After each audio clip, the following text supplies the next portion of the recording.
আমি আজকে কচু, আলু, কাঁঠালের বীজ আর শুটকি দিয়ে একটা রেসিপি করব। তাই সবগুলিকে কেটে পরিষ্কার করে ধুয়ে নিলাম। চুলার মধ্যে একটা কড়াই বসিয়ে তেল দিয়ে শুটকিগুলোকে দিয়ে দিলাম। শুটকিগুলোকে ভাজা ভাজা হয়ে আসলে আমি পেঁয়াজ বাটা দিয়ে হলুদ, মরিচ, ধনিয়া ফাঁকি দিয়ে আবার এটাকে ভালো করে ভেজে নিব, গন্ধ যে না থাকে। আবার একটু পানি দিয়ে ভেজে আবার তরকারিগুলোকে ঢেলে সুন্দর করে কষাতে থাকবো। কষাতে কষাতে যখন আমার তেলটা উপরে চলে আসবে, তখন আমি আবার একটু ভালোভাবে নেড়েচেড়ে কষাবো। এর মধ্যে আমি একটু লাউয়ের কিছু অংশ দিয়ে দিব। এটা দিয়েও আমি ভালোভাবে কষাবো। কষানো হয়ে গেলে আমি পরিমাণ মতো একটু পানি দিয়ে দিব।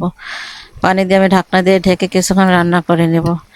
যদি আমার ভিডিওটা ভালো লাগে অবশ্যই লাইক, কমেন্ট, শেয়ার করে দিবেন। এই যে দেখেন আমার তরকারিটা কত সফট হয়ে গেছে, সবগুলি তরকারি নরম হয়ে গেছে।